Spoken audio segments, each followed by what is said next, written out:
ISF নামক দলটাকে এই নির্বাচনের পরে তারা যদি না শোধরায়, আমরা কিন্তু একেবারের জন্য 5টা বছর তাদের বাড়ি ছাড়া করে রাখবো। কারণ তারা তৃণমূল সরকারের উন্নয়ন নেবে, আমরা কিন্তু ছেড়ে কথা বলবো না। আমাদের তৃণমূল কর্মী সমর্থক যারা আছে, আমরা মাঠে ছেড়ে দিলে, আমরা যদি তাদের মাঠে ছেড়ে দিই, ওরা কিন্তু আর এখানে টিকে থাকতে পারবে না। তাই আগামী দিনে সবাইকে একজোটভাবে তৃণমূল সরকারের উন্নয়নের দিকে লক্ষ্য রেখে আমাদের নেতার হাতে শক্ত করার জন্য আমরা মাঠে নামা শুরু করেছি। দাদা যেভাবে নির্দেশ দেবেন আমরা সেইভাবে কাজ করব। যে হয়রানি হচ্ছে তারই প্রতিবাদে আমাদের 15ই ফেব্রুয়ারি দাঙ্গাবাজ বিজেপি ও আইএসএফ এর বিরুদ্ধে 15ই ফেব্রুয়ারি আমাদের ক্যানিং পূর্বের বিধায়ক, আমাদের শহরের অবজারভার, উন্নয়নের কান্ডারি সম্মানীয় শওকত মোল্লার নেতৃত্বে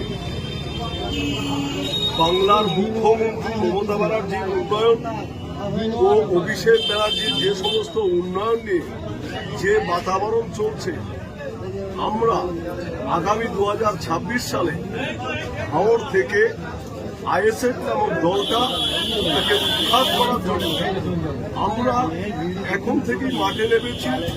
আমাদের নেতা শওকত মোল্লার নেতৃত্বে যেভাবে তারা নির্দেশ দেবেন, আমরা তৃণমূল কংগ্রেসের কর্মী সমর্থক উন্নয়নের দিকে লক্ষ্য রেখে সাধারণ মানুষের পাশে দাঁড়ানোর জন্য যে লড়াই করার দরকার সেই লড়াই তৃণমূল কংগ্রেস করবে।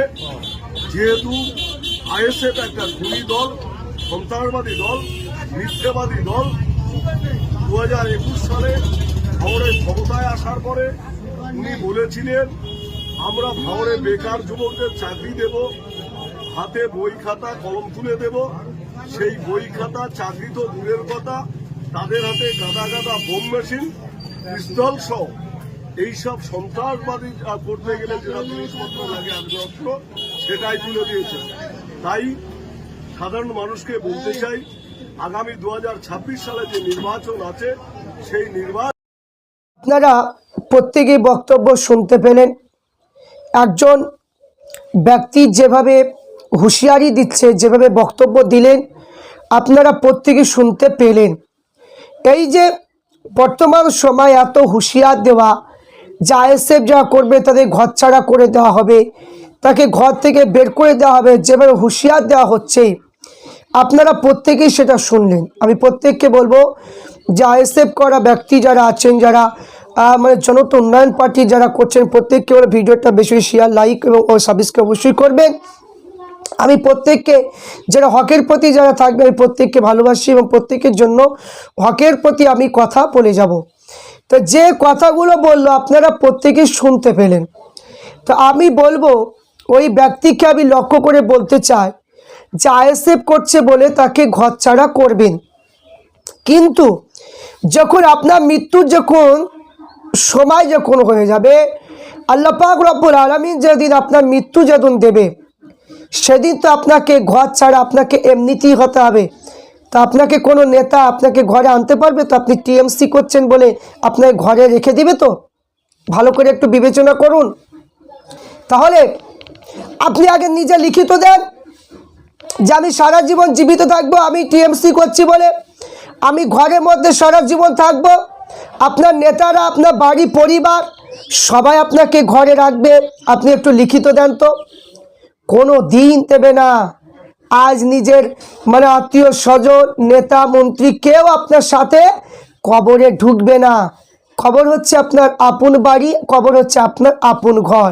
সেই ঘরটায় যাবেন, সেই ঘরে কেমন থাকবেন না থাকবেন সেখানকার কথা ভেবে একটু মানে বক্তব্যগুলো দেবেন। আপনি মানে বলছেন আইএসএফকে করলে ঘরছাড়া করবেন, আর আল্লাহ পাক যখন আপনাকে ঘরছাড়া করবে তখন আপনি কি করবেন? কোন নেতা বাঁচাতে পারবে? তো কোনোদিন পারবে না। তো এখানে এরকম মানে কি ধমকি চমকে দিয়ে কোনো কাজ হবে না। এমন নেতা যে মানে কি কুকুরের ভয়ে পালায়, সে আবার নেতা, সে আইএসএফের মানুষকে বলছে ঘরছাড়া করব। আর চিন্তা করুন, মানুষের মধ্যে এত খারাপ মানে কি ধারণা, এত মানে খারাপ মানে নীতি, কোনো মুসলমানের মধ্যে যত যা কিছু সব মুসলমানের মধ্যেই ঘটছে।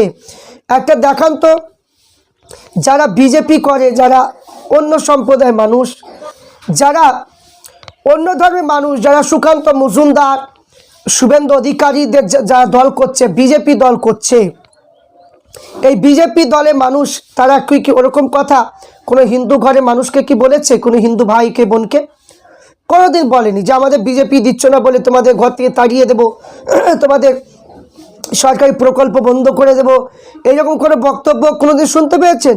কোনোদিন পাবেন না। কিন্তু মুসলমানের মধ্যে বিভিন্ন রকমের বক্তব্য আপনারা পাবেন। কেন?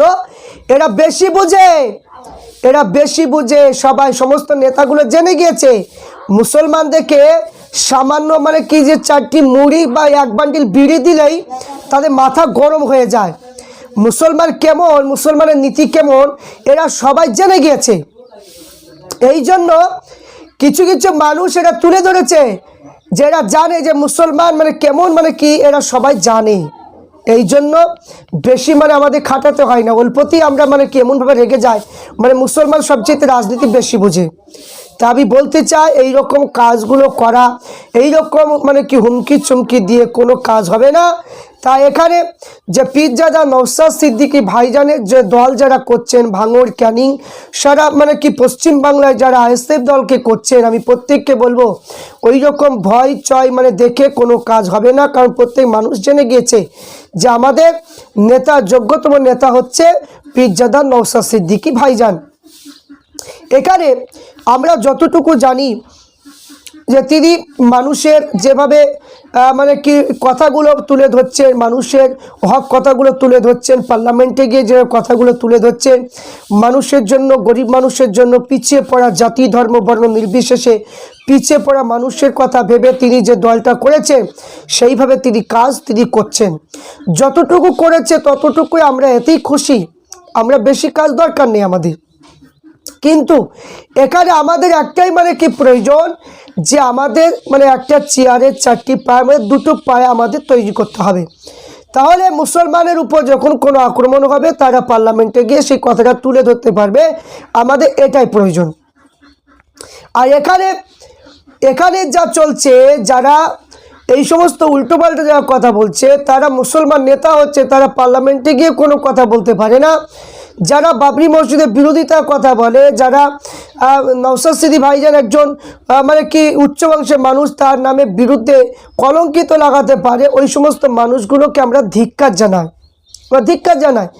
এদের কোনো একটা কি হক কথা বলার ক্ষমতা নেই, কোনো ভালো কথা বলার ক্ষমতা নেই। এরা শুধু মানুষকে শুধু ব্যবহার করে, কিন্তু মানুষের হয়ে কোনো কাজ করে না, মানুষের কাজ করে না। এই জন্য আমরা ওই জিনিসগুলোকে আমরা একদম পছন্দ করি না। তাই জনসাধারণ সবাই জেনে গিয়েছে যে প্রত্যেক মানুষ তারা বুঝতে পেরেছে। তাই আমি বলবো যে এইগুলো করে ধমক চমক দিয়ে কোনো কাজ হবে না। তাই প্রত্যেককে বলবো যে আপনার যেভাবে ভাইজানকে হাত শক্ত করছেন প্রত্যেকে করবেন, তাহলে অবশ্যই আমাদের ভবিষ্যতে দেশে পরিবর্তন একটা ঘটবে। আশা করছি আপনারা প্রত্যেকেই বুঝতে পারেন।